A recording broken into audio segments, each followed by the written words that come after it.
Guys, the topic is vaccine and antisera. So, vaccines are biological substances which may be dead or live attenuated, which are used to prepare specific protection against a disease.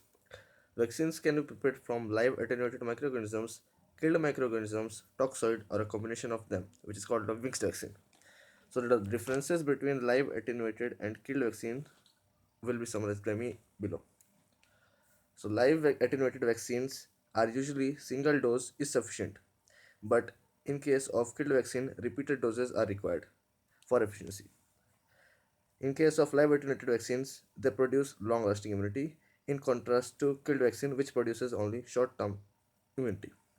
Live attenuated vaccine are more efficacious compared to killed vaccine, which are less efficacious.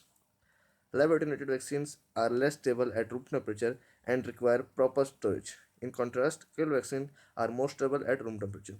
The example of live attenuated vaccine include BCG vaccine, Belias Carnet Guerin vaccine, oral polio vaccine, measles, mumps and rubella, MMR vaccine, and chickenpox, etc. Killed vaccine includes typhoid, cholera, pertussis, rabies, polio, hepatitis B, hepatitis A, etc. Toxoid are toxins treated with formalin to reduce the virulence but to retain their antigenic property. Example, diphtheria toxoid and tetanus toxoid. Now, mixed vaccine. Vaccine containing more than one immunizing agent. Example, DPT vaccine, which includes diphtheria, pertussis, and tetanus toxoid, and MMR vaccine, which includes measles, mumps, and rubella. Active immunization can be achieved by administration of vaccine which stimulates antibody production in the body of the patient or the recipient. Passive immunization can be achieved by administration of direct immunoglobulins or antisera into the patient body. Immunoglobulins are antibodies and are of five types: IgG, IgA, IgM, IgD, and IgE. Antisera are the serum containing antibodies which are prepared in animals. For example, tetanus antitoxin, diphtheria antitoxin, anti-tetanus serum, and anti-rabies serum. BCG vaccine, Bacillus calmette-guerin vaccine. It is a live attenuated vaccine administered as a single dose intradermally to the upper arm either at birth or within 6 weeks of age. It may cause ulceration and lymphadenitis, which have to be looked after. Next is polio vaccine.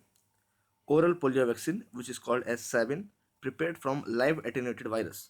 The second one is injectable polio vaccine, which is called SARC, which is prepared from inactivated virus. Oral polio vaccine, as I already mentioned, is a live attenuated vaccine, whereas the injectable polio vaccine is prepared from killed virus. The oral polio vaccine is given orally, in contrast to injectable polio vaccine, which is given either by subcutaneous route or by intramuscular route. Oral polio vaccine is less expensive, whereas injectable polio vaccine is more expensive. OPV, oral polio vaccine, requires storage in freezer, whereas injectable polio vaccine does not require strict storage conditions. OPV is suitable for controlling epidemics, but injectable polio vaccine is not suitable for controlling epidemics. Next is DPT, diphtheria, pertussis, tetanus, toxoid. It is a mixed vaccine. It gives protection against diphtheria, pertussis, and tetanus. The vial should not be frozen. It is given intramuscularly deep on the lateral aspect of thigh in infants. It can cause redness, swelling, and pain and fever. And if it causes fever, then paracetamol is given as a treatment for controlling the fever. Next one is MMR, measles, mumps, rubella. It is also a mixed vaccine, provides protection against measles, mumps, and rubella given intramuscularly. It may also cause pain, swelling, redness, irritability, fever, etc. Next is the anti-snake venom serum polyvalent for snake bite. First, what are the things we have to do in case of a snake bite? First of all is the hospitalization of the patient or the victim. Second is the symptomatic treatment. The site should be cleaned with clean cloth. Paracetamol can be used to control pain.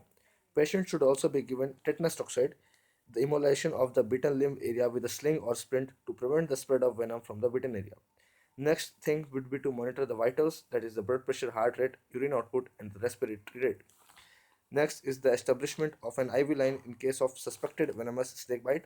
Polyvalent anti-snake venom is given initially at a rate of 20 ml per kg per hour in normal saline and slowed later. polyvalent anti-snake venom to be infused at the rate of 1 milliliter per ml.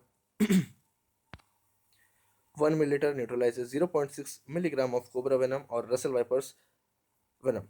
A test dose should be done before giving anti-serum serum. Injection of hydrocortisone 200 mg and pheniramine millet 100 mg should be given prior to polyvalent anti-snake to avoid allergic reactions.